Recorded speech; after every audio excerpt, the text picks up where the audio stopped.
Bom dia, boa tarde, boa noite. A todos os que estão chegando, sejam muito bem-vindos. Os que estão retornando, bem-vindos de volta. Eu sou a Tia Lu e esse aqui é o nosso espaço de leitura compartilhada e bate-papo. E aí, qual é a boa de hoje? Olá, pessoa querida que está aqui me dando a honra de compartilhar mais esse momento de leitura, bate-papo e estudo com você. A boa de hoje é o capítulo 10 de Uma Breve História da Filosofia, de Nigel Warburton, onde nesse livro a gente tem pequenas pérolas aí, pequenos drops de filosofia para a nossa vida, para conhecer o pensamento desses autores e tudo mais, né? Se você gosta de estudo, de leitura compartilhada, de filosofia, do capítulo de hoje, que é sobre Thomas Hobbes. Se você gosta disso tudo, cogita de deixar o seu like aqui já de entrada. E se você quiser fazer um comentário, sugerir outras leituras, você fica à vontade aqui. O YouTube adora os comentários das pessoas que assistem o vídeo. A gente também gosta, tá?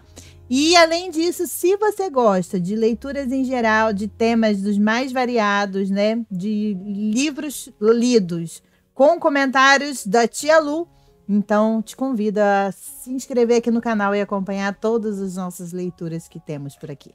Beleza? Então, vamos lá? Vamos começar aqui. Pode ser que tenha um barulho de interferência, porque tem gente na casa do vizinho, né? Que nem sempre tem, mas hoje tem. E eles estão com um som alto, música alta, porque nem todo mundo tem educação, né, gente? Então, ter educação é muito legal. Muito essencial, mas nem todo mundo tem. Bota a música lá no som alto. Quero saber se amanhã, 6h20, quando eu acordar, eu posso botar um rock bem alto também. Não vou fazer isso, né? Porque eu recebi educação e eu uso. Use! A educação ela não acaba assim. Você não precisa poupar, não. Tá? Fica uma dica aí. O vizinho não assiste meu vídeo, com certeza, mas... Enfim, coisas de quem mora na Baixada Santista, né? É isso. Capítulo 10. Lembrando que o meu livro é físico, por isso não temos tela de leitura. Mas vamos nós aqui. Capítulo 10. Sórdida, embrutecida e curta. Thomas Hobbes. Thomas Hobbes, que viveu de 1588 até 1679, viveu pra caramba, principalmente para essa época aqui, né? Século 16 e 17. Viveu 79 mais 12, 81, 91 anos. Foi um dos maiores pensadores políticos da Inglaterra. Porém, poucos sabem que ele foi um fanático por exercícios físicos desde muito jovem.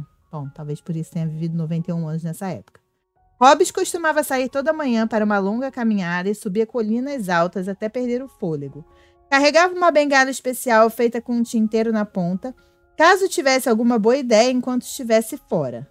Esse sujeito alto, de rosto corado, alegre, que usava bigode e tinha a barba um pouco rala, foi uma criança doente. No entanto, quando adulto, foi extremamente saudável e jogou tênis até ficar velho. Comia muito peixe, bebia muito vinho e costumava cantar entre quatro paredes, longe dos ouvidos alheios. Diferente do meu vizinho, que coloca a música...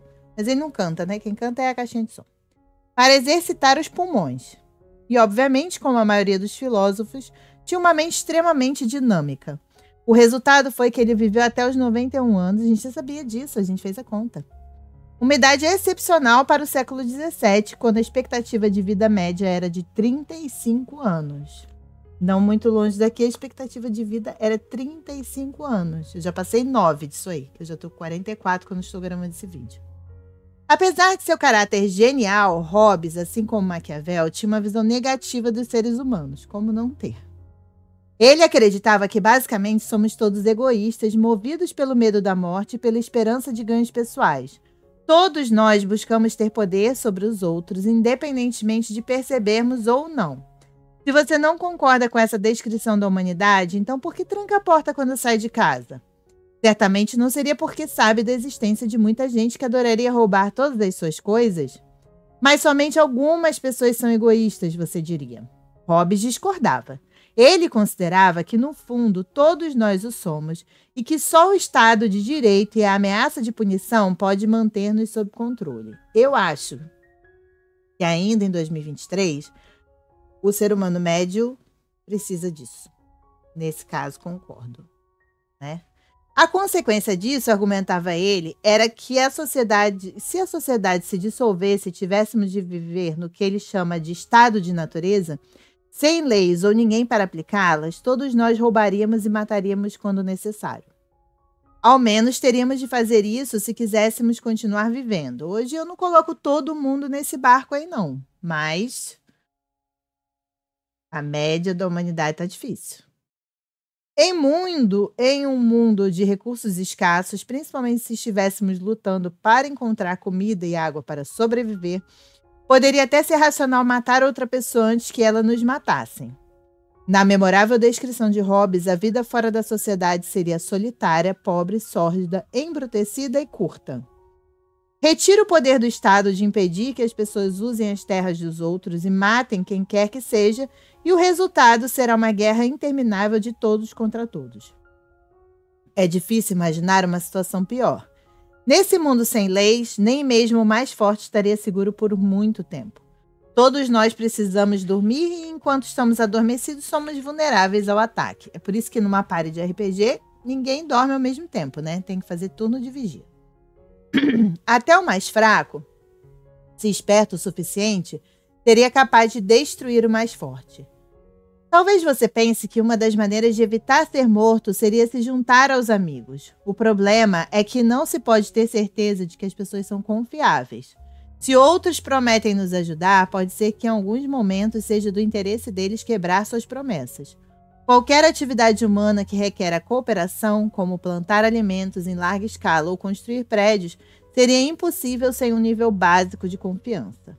Só saberíamos que estamos sendo enganados quando fosse tarde demais e talvez neste momento alguém esteja literalmente nos apunhalando pelas costas. Não haveria ninguém para punir o apunhalador. Nossos inimigos poderiam estar em qualquer lugar, viveríamos a vida inteira com medo do ataque, uma perspectiva nada atraente. Hobbes argumentava que a solução seria colocar o indivíduo ou o parlamento poderoso no comando. Os indivíduos no estado de natureza teriam de entrar em um contrato social, um acordo para abrir mão de suas perigosas liberdades em nome da segurança. Sem o que ele chamou de soberano, a vida seria como um inferno.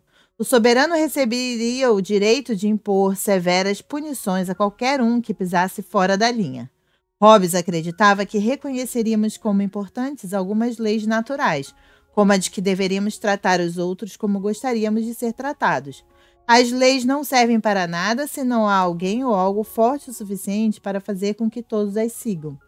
Sem leis e sem um soberano poderoso, as pessoas no estado de natureza podiam esperar uma morte violenta. O único consolo é que uma vida desse tipo seria muito breve. Leviatã, em 1651, o livro mais importante de Hobbes, explica em detalhes os passos necessários para sair do pesadelo do estado de natureza para uma sociedade segura, na qual a vida é suportável.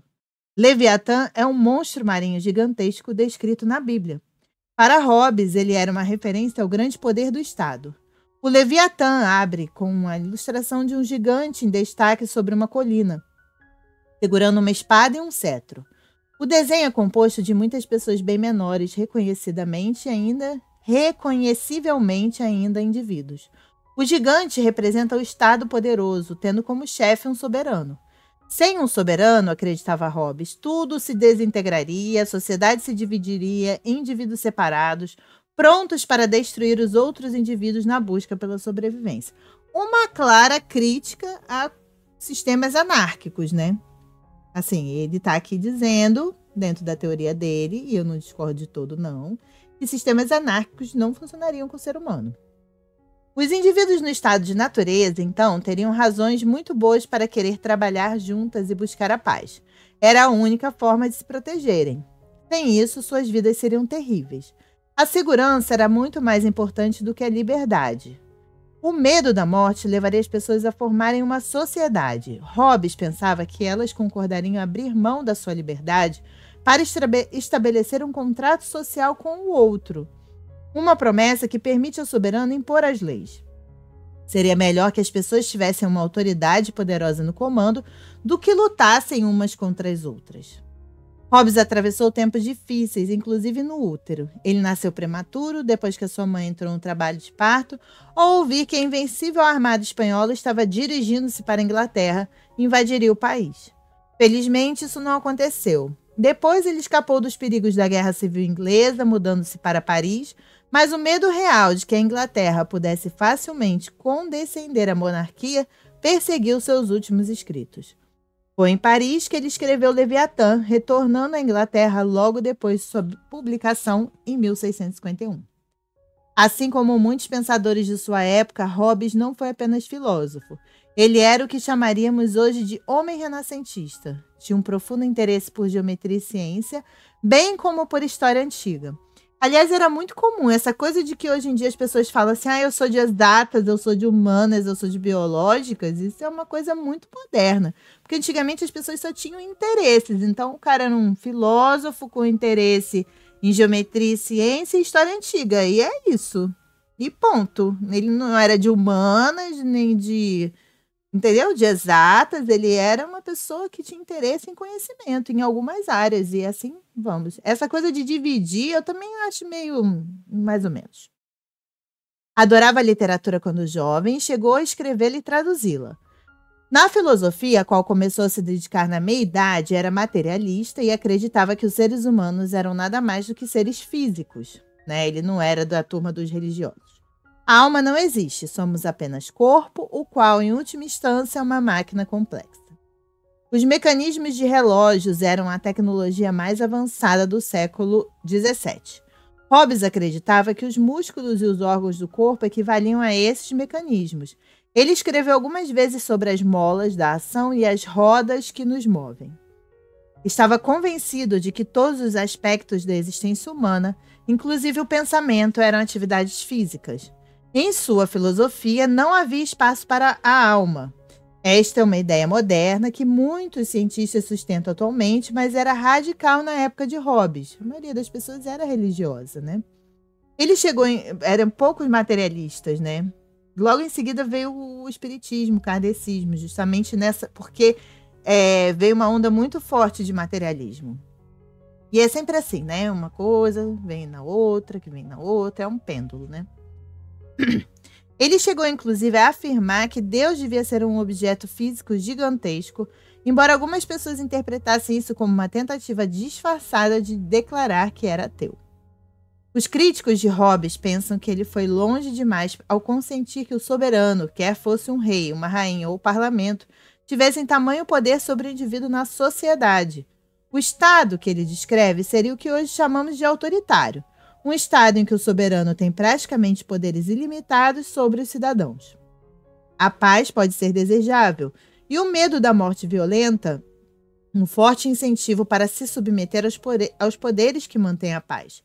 Contudo, colocar tanto nas mãos de um indivíduo ou grupo de indivíduos pode ser perigoso. Ele não acreditava na democracia, não acreditava na capacidade das pessoas de tomar decisões por si próprias, mas se soubesse dos horrores cometidos pelos tiranos do século XX, teria mudado de ideia. Hobbes foi famoso por recusar-se a acreditar na existência da alma. René Descartes, seu contemporâneo, em contraste, acreditava que a alma e o corpo eram completamente distintos um do outro. Provavelmente por isso, Hobbes pensava que Descartes era muito melhor em geometria do que em filosofia e deveria ter-se somente a primeira. E ele sempre faz esse finalzinho aqui, já linkando com o próximo capítulo, né? Então, essa foi aqui a pérola de filosofia sobre Thomas Hobbes, que era um materialista, que não acreditava na democracia, no Estado Democrático de Direito, que achava que as pessoas não tinham condições de tomar decisões por si próprias. E assim, né? Não que eu concorde com ele, mas que tenha aí sua dosezinha de verdade, né? Às vezes é difícil a gente ter esse exercício da democracia de fato, né? Não vou entrar em méritos de nada, mas a gente tem aí, né, muitas histórias para contar ao longo do século XX e do XXI. Bom, é isso. O próximo capítulo é sobre René Descartes, que é uma linha filosófica que eu tenho bastante curiosidade e interesse. De vez em quando estou sempre dando uma olhadinha. Foi René Descartes que disse penso, logo existo. Penso, logo existo. Descartes, quem disse isso? Quem conhece a musiquinha aí, um beijo pro Asilo Semana. Não, mentira. Mas estamos juntos, né? É isso, gente. A gente fica por aqui. Espero que vocês tenham gostado dessa leitura aqui com comentários. Eu tento cada vez mais, né, poder fazer esse link junto com vocês, né? Não só a leitura do autor, mas trazer também minha visão, meu comentário, minha interferência, porque senão você pega o livro e lê, né? Se não tiver nenhuma interferência da tia, tá bom? Então é isso, fiquem em paz, cuidem-se bem. Aqui embaixo tem os links das minhas redes sociais, Twitter e Instagram, mas eu uso bem mais o Instagram, se você quiser me perseguir por lá. E aqui em cima tem já todos os trechos que a gente já leu e estudou até hoje sobre uma breve história da filosofia. Cuidem-se bem, a gente se vê no próximo vídeo. Muito obrigada pela sua companhia, um beijo e tchau. Tchau! Olha, o vizinho não botou música alta, respeitou a gente, que legal. Obrigada, vizinho. Eu sei que você não está escutando isso, mas obrigada.